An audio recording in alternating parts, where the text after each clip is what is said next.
Welcome to your Barbados Today evening news update for Monday, August 23rd. Barbados is due to receive its final batch of COVAX-procured AstraZeneca vaccines. Barbados Today understands that the shipment of 33,000 doses is in transit and is due to arrive tomorrow afternoon. Over the weekend, Prime Minister Mia Mottley said that after a final shipment from COVAX, Barbados is expected to receive another donation of AstraZeneca vaccines. She stressed that the government was keen on giving people a choice of vaccines, with AstraZeneca, Sinopharm, and Pfizer being made available.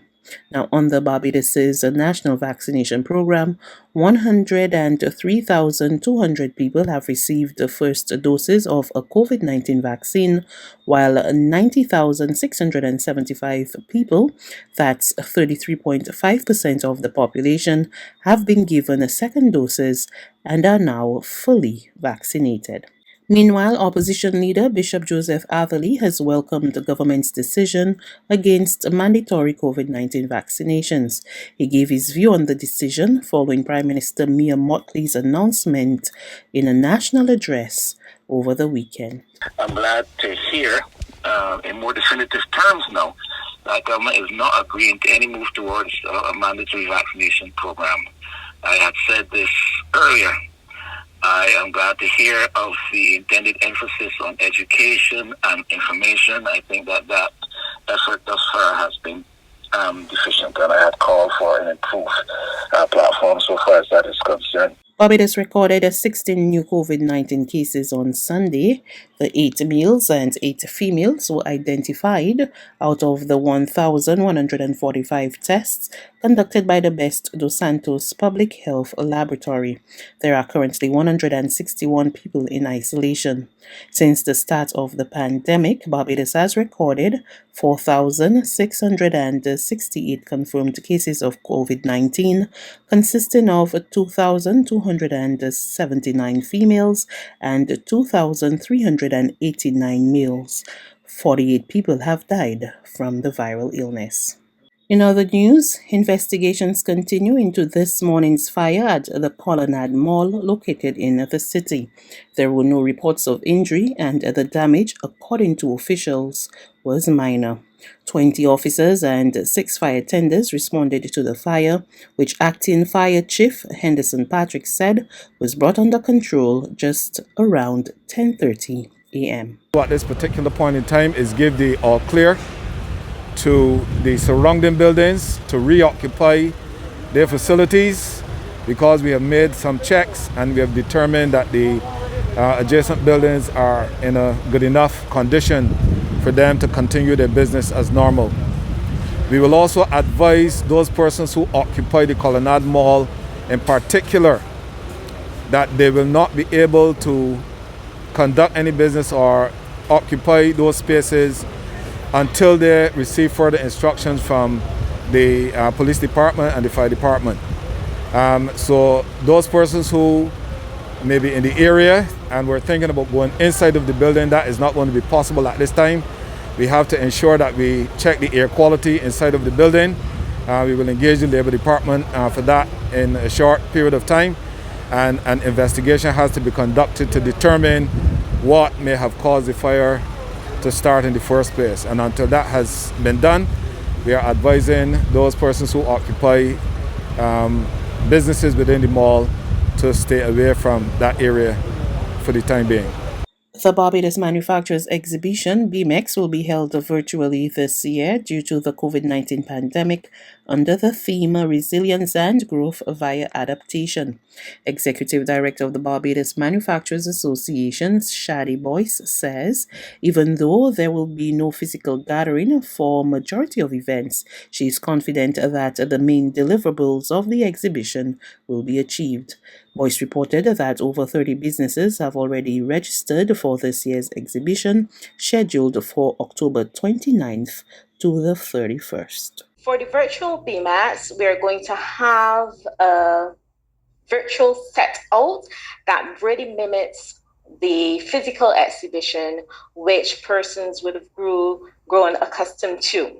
Yeah, so we're going to have a display of products and services that person can actually virtually navigate to see some of the products, etc., that persons have become to love. In addition to that, we will have the e-commerce platform, which is a marketplace, and persons will be allowed to purchase the product. So the experience of actually, using your senses to, experience the locally manufactured product will still be there, because now you can purchase it online, and we have a delivery facility. It can actually be delivered to your door. So we are excited to bring those new services to BMEX, which is quite fitting for the kind of environment we are operating in. Lawmen are seeking the public's assistance in locating Louis Joel Branch, who is wanted for questioning in connection with a serious criminal matter. His last known address is 6th Avenue, Bagatelle Heights, St. Thomas. Branch is 6 feet 2 inches tall, brown in complexion, and slim with a low haircut. He also has the words Thug Life, Dragon, and the name Tamisha tattooed on his left hand, while the word Hellraiser is on his right.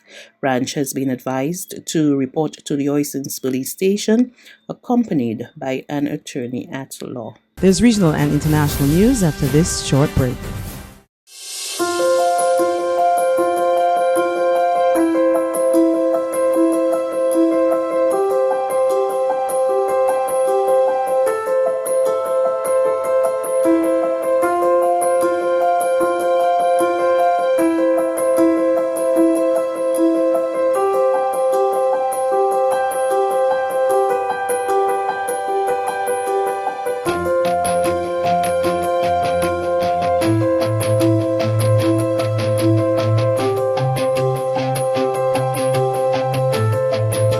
Barbados Today, news you can trust. To news from our regional neighbors now, Jamaica has recorded its highest number of positive COVID-19 cases in a single day. We get the details of that story from Television Jamaica. The country recorded 879 new cases of the coronavirus from 2,710 samples. The island's COVID-19 positivity rate now stands at 43.9%. The total case count is 62,712. Hospitalizations from COVID-19 are also at record highs. 607 people are now hospitalized with the virus, up from 573 on Saturday. 60 of those hospitalized are critically ill. There are 13,140 active cases on the island.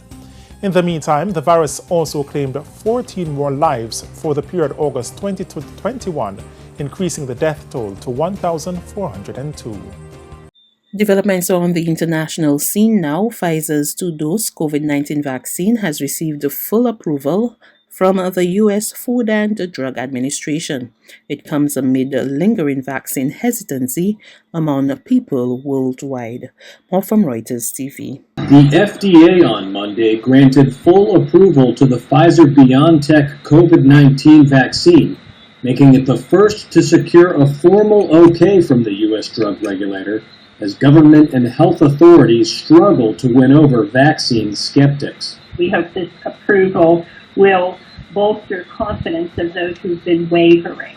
During the FDA's announcement, Drs. Janet Woodcock and Peter Marks said they hoped meeting the regulator's gold standard would convince unvaccinated Americans that Pfizer's shot is safe, and tried to dispel misinformation about vaccines that has circulated on the internet. We've heard false claims that COVID-19 vaccines cause infertility, contain microchips, and cause COVID-19.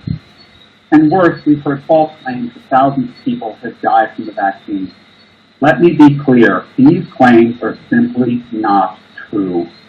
President Joe Biden welcomed the full FDA approval, saying it was an important moment in the fight against COVID, and called on more private businesses and local governments to require vaccinations. If you're a business leader, a nonprofit leader, a state or local leader, who has been waiting for full FDA approval to require vaccinations, I call on you now to do that. Require it. That's news.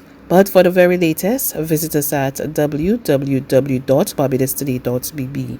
You can also subscribe to our e-paper, email updates, or like us on Facebook, and sign up for our breaking news alerts via WhatsApp. We're also on Izumi Media in bus terminals, as well as screenplay at supermarkets and gas stations near you. And you can also hear us on Mix 96.9 FM and Capital Media HD 99.3 FM.